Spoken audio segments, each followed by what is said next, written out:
श्री शिवाय नमस्तभ्यम दोस्तों, हर हर महादेव। कैसे हैं आप? आशा करती हूँ सब ठीक होंगे और सुरक्षित होंगे। पूज्य गुरुदेव ने बताया है कि इन 16 श्राद्ध पक्षों में आपको एक उपाय जरूर करना चाहिए।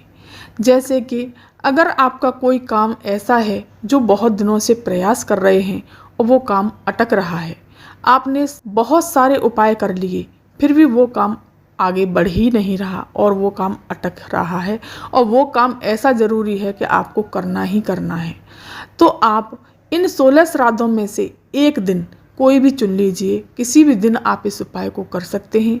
इस उपाय को करने से आपके काम जरूर ही जरूर पूरे होंगे। और पूज्य गुरुदेव ने कहा है कि मनोकामना के लिए भी ये उपाय कर सकते हैं। अगर आपकी कोई विशेष मनोकामना है तो भी आप इस उपाय को कर लीजिएगा।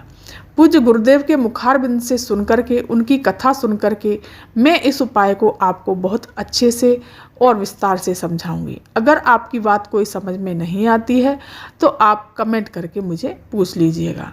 दोस्तों, पूज्य गुरुदेव ने कहा है कि ये उपाय कुंदकेश्वर महादेव का नाम लेकर के इस उपाय को करना है। पूज्य गुरुदेव ने बताया है कि विदल और उत्पल इन दोनों असुरों ने, राक्षसों ने जब बहुत उपद्रव मचा दिया, तब माता जगत जननी के कहने पर कुंदुक का प्रहार कर कर इन दोनों राक्षसों का संहार किया था। इसलिए शिव जी का नाम कुंदकेश्वर पड़ गया। पूज्य गुरुदेव कहते हैं, बहुत बाधाओं में जब व्यक्ति पड़ जाता है, कुछ ना कुछ बाधाओं में जब व्यक्ति चला जाता है, बहुत समस्याएं उसके सामने आ जाती हैं, बहुत मुसीबतें उसको घेर लेती हैं, और जब उसकी समझ में कुछ आता नहीं है और समस्याओं में व्यक्ति फंस जाता है, फंसा रहता है, पड़ा रहता है, तो उस व्यक्ति को कुंदकेश्वर महादेव का स्मरण करना चाहिए।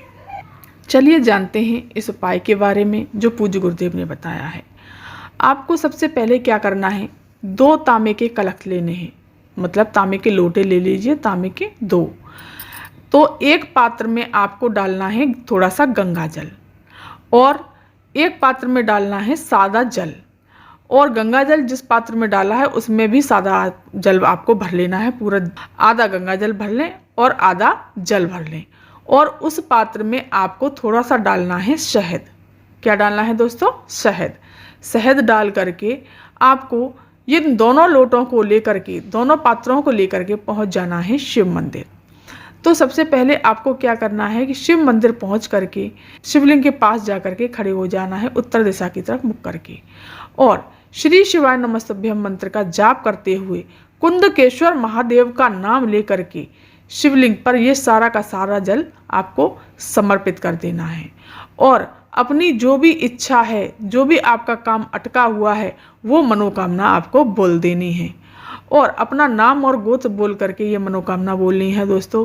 और ये मनोकामना बोल करके फिर जिस पात्र में आप सादा जल लेकर के गए हो, शहद वाला जल आपने समर्पित कर दिया, गंगा जल, शहद और जल वाला, उसके बाद में जो सादा जल लेकर के गए हो उस जल को आपको फिर से शिवलिंग पर समर्पित कर देना है।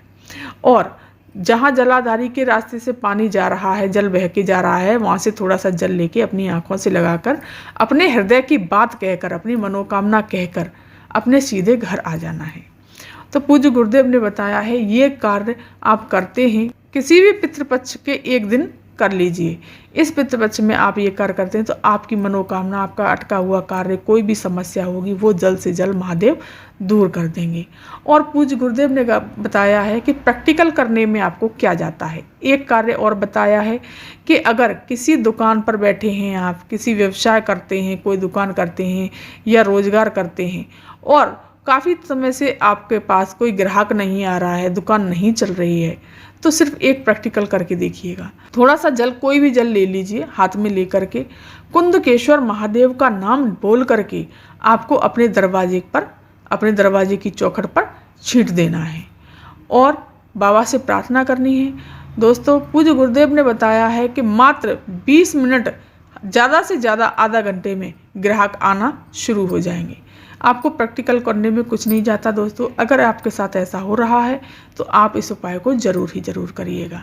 दोस्तों, ये वीडियो, ये जानकारी अगर आपको पसंद आई हो तो चैनल को सब्सक्राइब कर दीजिए, वीडियो को लाइक कर दीजिए और कमेंट में श्री शिवाय नमस्तुभ्यम अवश्य लिखिएगा।